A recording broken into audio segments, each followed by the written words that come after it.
The home is somewhere in the region of 15,000 square foot.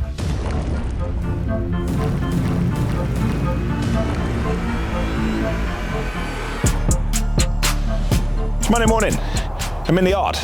I'm standing on our new slab, which was poured on Saturday. It's now nice and dry, and the sun is beating down on it. It's not perfect, but it's a slab that's gonna form a firm base for our concrete blocks. So normally when we pour a slab, we come back on Monday, we see those fox prints. Now, a lot of people say foxes are vermin, but I'm slightly partial to them, showing my age here, because when I was young, the Robin Hood cartoon was actually a fox. Robin Hood and Little John running through the forest, laughing back and forth, what the other had to say.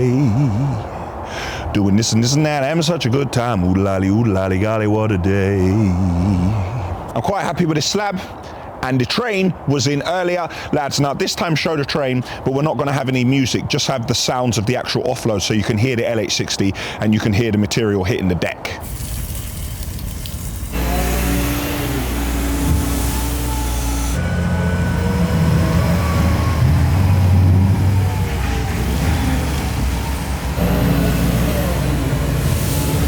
I had a call from my mum yesterday. She watched Weekly and she said, "Well done, son. How do you know all those things?" I began to think about it. In construction, first of all, because I learned construction before I learned anything about trucks. A lot of what I learned, all of what I learned came from working on the site. People say, Well, you had to start somewhere. do you know where I started? Watching what others were doing, asking questions and learning. And the initial people who worked for me, Michael, Chris and Bartouche, those are my first 3 employees in construction, and truth be told, they work for me, but I learned a lot from them. It's to drive them mad and ask them questions the entire time. What's this, why are we doing that? I'm picking up bags of rubbish, I'm buying materials, I'm sweeping up the sites, then I'm doing the client meters, I'm doing the quotes, I'm doing the invoices, and then when we move on to lorries and machines, shout out Aidan at Harrier, my pal, who still runs lorries to this day. I learnt from him, and then he introduced me to my townie, the man whose name we don't mention because he doesn't want to be mentioned because he wants his privacy.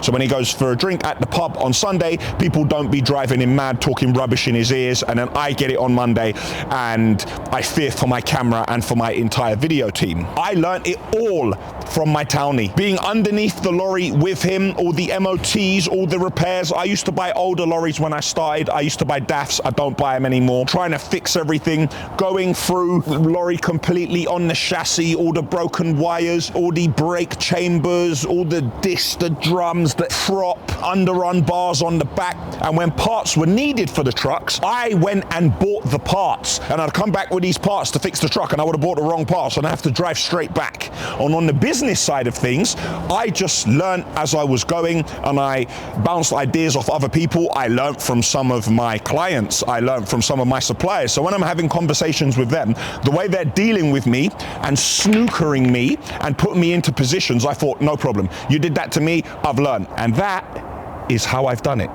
So hopefully, Mum, that answers your question because I couldn't answer it yesterday. The smartest person in the room is the one who admits how much they have to learn, and we are all learning, we are all continuously students. None of us know everything, and none of us have clocked life. I've clocked Super Mario, but I haven't clocked life.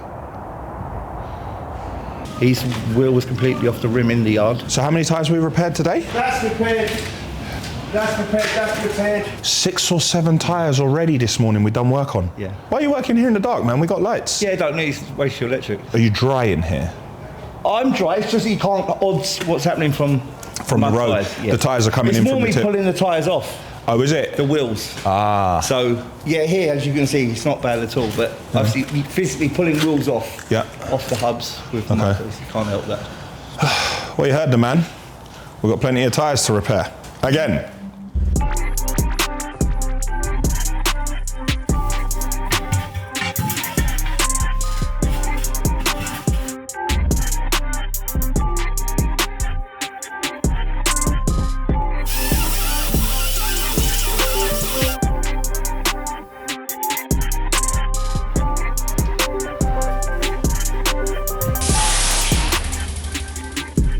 Are you wearing aftershave? Yeah. But I come in here smelling sweet like that. How much aftershave you got? How much do you splash on, man? Little couple sprays, that's it. No, there's more than a couple sprays. No, there isn't. No, there isn't. There's a cartoon, there'd be smell lines coming from it. Why'd you come down here and take that cup? Because it's my cup. Bro, you've got to stop coming down here and bullying them and taking their stuff. My cup. The way you're so smart in the shirt and that, the way I've upped your game, like, I don't know about the JCB socks, but we're saying Liebherr didn't give you any socks. No. Why are you wearing jeans and not chinos? I like you in your chinos, Tel. Chinos, shirt, little watch and that. You know how, like, and I mean, like, we were doing so well, but You're saying I have to put the Apple Watch away. it's befitting of your station, as I keep saying. You mean you're trying to help, man, but they won't let you help them. Monday evening. I'm in the car again. Just as I was pulling out the yard, the company who sell the bodies which fit on the volumetrics, they popped in because one of their LCD screens isn't working. Now, we think it's a new screen.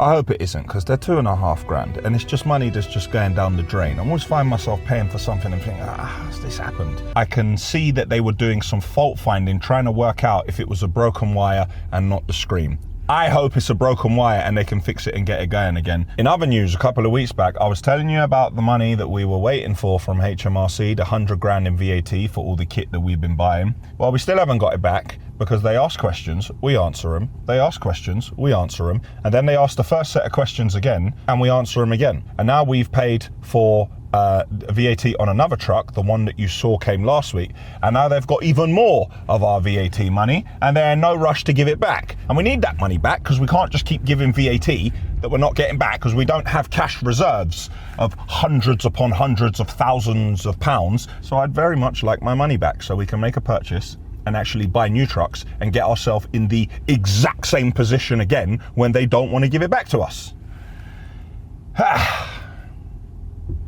On the way to my meeting in Central, and that's it for Monday. Okay. Good news. At the Refurbishment Project, on the ground floor, we have been going back and forth with building control. We have spoken to the client and the client would like full height doors, no door frame at the top. So basically when you see the door opening and closing, it's flush with the ceiling. Now building control turned around and said, no chance. These all have to be full fire doors. They have to have a frame around them for fire purposes. We went back to the smoke alarm company and we have fit 2 additional sprinklers, one in the games room. And where's the other one, David? Snug. In the snug, which now means that all of the doors do not have to be FD30 fire and we're covered in the worst case scenario. So now we can have all the doors that the client wants. It's cost us £400 out of our pocket. It's a design and build to put the additional sprinklers in, but it means we can give the client exactly what they want and it's going to look a lot better. A fire consultant, he said he's got no objections and that was his idea. Excellent. And the building inspector takes the lead from the fire consultant because that's his specialist field. Nice. And at the refurbishment project today, we are still working outside, building up the steps for the external area, and we are in the master bedroom working on the underside directly underneath the loft, starting the acoustic insulation.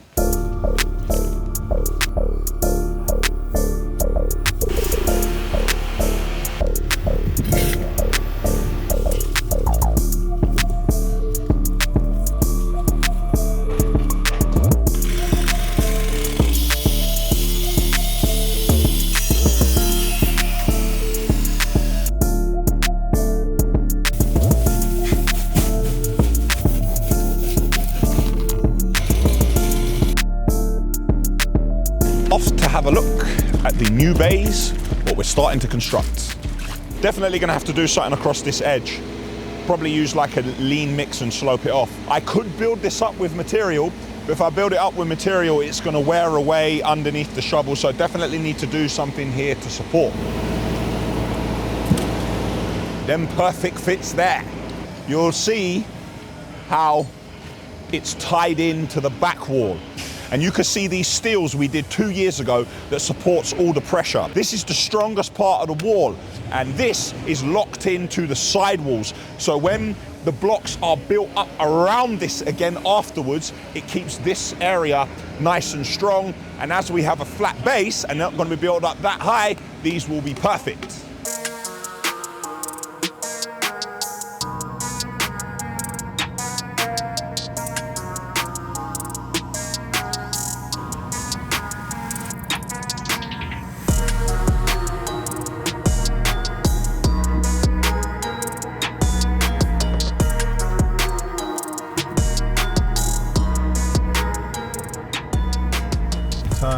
is 6:52. I'm just leaving the yard. I saw some number plates arrive just before I left. The first Volvo tipper which arrived from Fox, we put the number plate on it which looks like non-haz. The second one, and the number plate going on it, is AS11 GFS. And the third one, which came on Saturday of last week's episode, is going to be AS17 GFS. In case you're wondering what GFS is, we hope that that looks like 6F5. What do you think? Does it look like 6F5, or am I just clutching at straws here? Speaking of clutching at straws, I told you a couple of weeks back when I said, I know the tricks, and I wasn't happy. I was furious. Long live the edit team. This system, which works on mobile tablets, so when Ben's dropping off machines, we can register it all goes to a cloud. Speaking to my IT company about this server issue, they are investigating having a separate server with the minimum requirements. Do I cut my nose off to spite my face and say, nah, I'm not having it, this company or this company or that? Or do I say, think, this is business? Do I offer them and say, listen, this is how much extra it's gonna cost a month. What you're charging, if you drop your price to compensate the additional price we have to pay for a server for your system in your era, if that's gonna make your system work, should I go for that? Because then it means I may have a system which works and I won't have to start this entire process again. It's very important in a situation like this to take ego out of it and think, what is the best decision? I'm gonna extend the olive branch. I'm not doing it for them.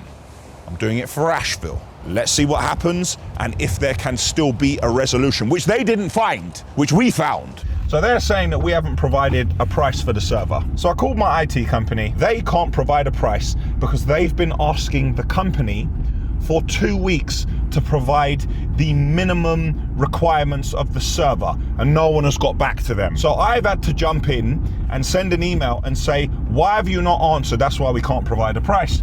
Of course I get an email back. Who did he send it to? It will get investigated, working to find a resolution. And it turns out that we need a smaller server, so it's gonna cost even less. The revised quote for the server comes this evening, and I send it to them, and they respond with some nonsense email that says that we should put the mobile system on their server and we will be protected by data protection, and their server is fantastic. They can't get the system right. They can't return emails. They categorically have done nothing they said they would, apart from send invoices, and then I must agree to let them put it on their server to suit them. The time wasting, the discussions, the decisions. Is this my fault? Should I have just said, I'm not dealing with them because I don't like them? Was it a bad decision by me to say, let's find a resolution? There's no point everyone jumping up and down and going into litigation. Was I wrong? Should I have looked at them and said, these people have no idea what they're doing. Get as far away from them as you can. Is that weakness trying to find a resolution? Should I have based it on normal day-to-day principles as opposed to looking at it in a corporate way, trying to find a resolution? Because now I've lost another 3 weeks, I have no system, and I'm right back where I started. Every line I read of their emails, endeavors, resolution, problem solving, valued customer. No, in fact, why am I lying? They never said we're a valued customer. And a whole bunch of words that at the end of the day, they don't deliver. They don't deliver. I know I was upset before, but now I'm really beginning to have a bad taste in my mouth because I wasted another 3 weeks. So I've instructed my refund to take place. I have my time log of all the times we've spent. And now we're going to have to go small claims court and go after damages. So again, we go further into the rabbit hole of the abyss, of the time wasting, of nothingness and rubbish, which doesn't generate any revenue whatsoever. And if you just didn't get involved with these toxic people, as he shouts at the camera, calls the other people toxic, you would have never been in this position. I'm going to the gym to calm myself down. And that's it for Tuesday. The time is 4:03. I'm just taking a drive in the yard. I just had a shower and got changed. I have a meeting in Central. I want to try to beat the traffic for once, but I can't help myself. I have to go for a quick drive in the backyard to see how the lads got on today. I can see that Flo is ready to put a load of type 1 on someone. Lorries are parking up nicely. And hey, look at that. We've got 2 built and 2 more to go. They're smaller bays, only 4 high, but the back wall is going to be 6 high. The labels are ordered, looking really good. At the refurbishment project, the client said that they wanted the staircase to be continuous. The fabricator finally got back to us with a drawing today. The fabrication software is causing the nib that you can see here circled in red. It's not going to be like that. It's going to be continuous, and the balustrade is going to go all the way up and all the way around continuously. Now, the work is really going to be on us because they're really only going to be upright pillars like this, and we're going to attach 6mm MDF to these in order to get the curve on it. But the client said yes, they gave me the thumbs up. I'm going to head into Central.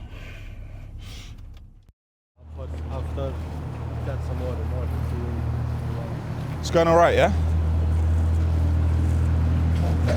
Nice. First day. We're in the yard. We continue building up the bays over here. You can see that the 926 is working, but somehow the 914 has now broken down and Lee Bear have come in. But there's so many sensors on all these new bits of kit that one of them goes down, it just causes a massive problem. I've spent yesterday and today not really filming too much. I apologize. I am working on a business model. A couple of times in my life I had an idea and I got the butterflies in my stomach. I first had it when I was going to stop building.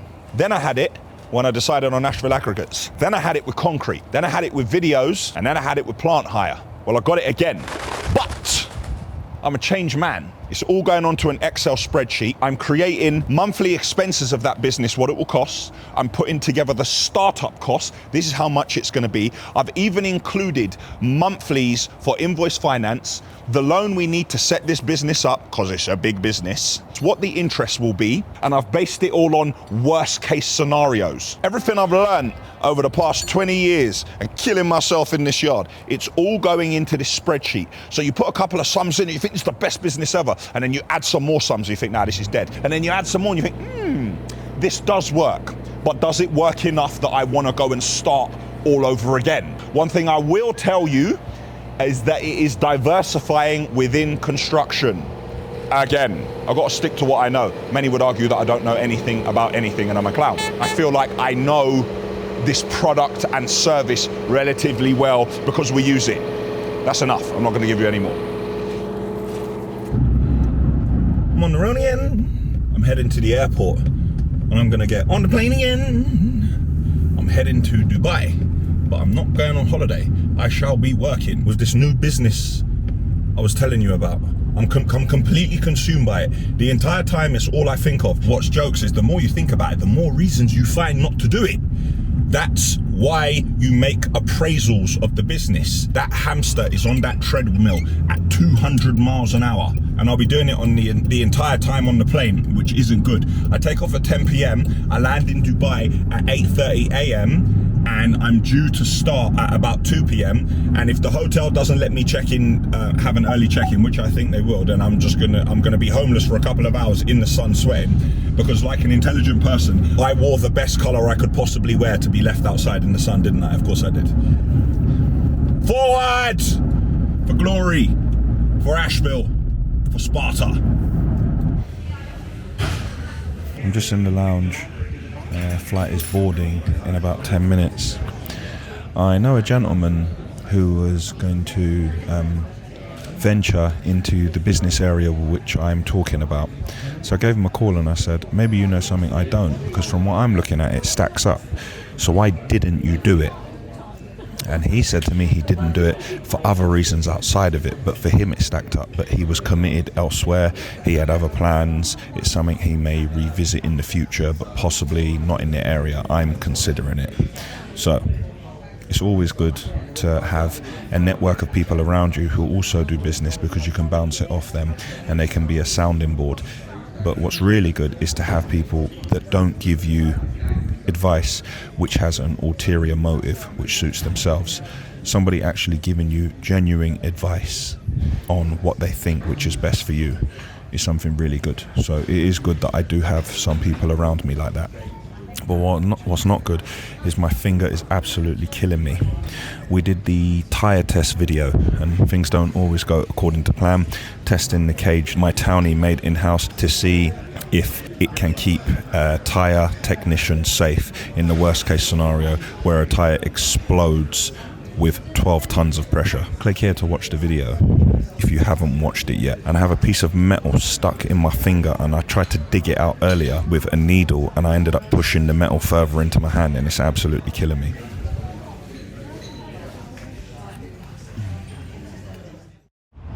I'm in Dubai, getting ready to go to the event. Now I like to be prepared for all events where I'm going to be speaking or be interviewed, but the gentleman organising this, he didn't want me prepped at all. I do not know what questions they're going to ask me.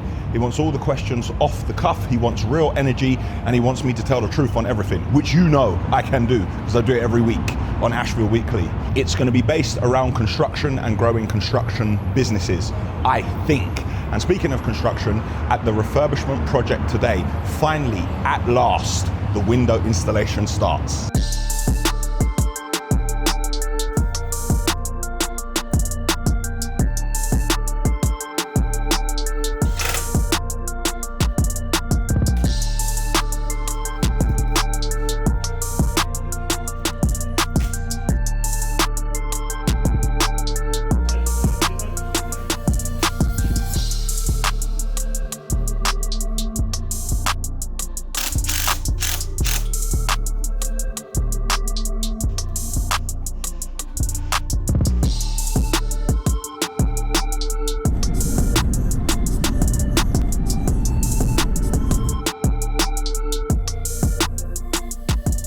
You gotta keep your eyes open, and if it seems to be too good to be true, it normally is. You are never more than one job away from getting your legs pulled from under you. Taking on big jobs is great. It's very difficult in a construction company. If all your work is based on one client and that client turns on you, spread the risk. Don't put all your eggs in one basket. If you're stuck, you can obviously take one client, but if you can, as you grow, spread your bets. I've watched every single one of your weekly episodes. My guy. Yeah. Do you know what? It wasn't what I expected earlier. I didn't know what to expect because I wasn't briefed, but it's kind of like a concept of where a group of people get together and the organisers have different people speak to the group so they can get different insights into business from different perspectives to motivate them, to let them ask questions, to get first-hand information. Really good group of lads sitting around the table, all asked great questions, all I felt like were really listening on the journey, and hopefully all of them will take something from it. It's 6 o'clock, I haven't slept, I need to go sleep. But look what I've got outside my room.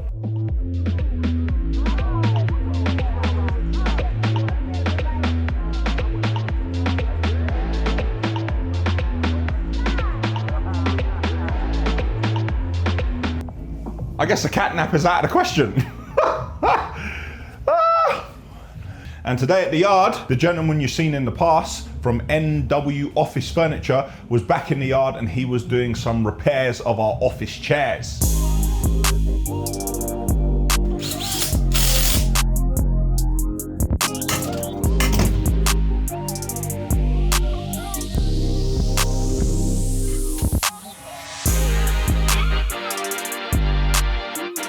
When you are in Dubai, you have to go Sanam Cars. Now Mohsin, the owner, has got something special here for me. A 6-wheel G Wagon Barabbas. What an animal.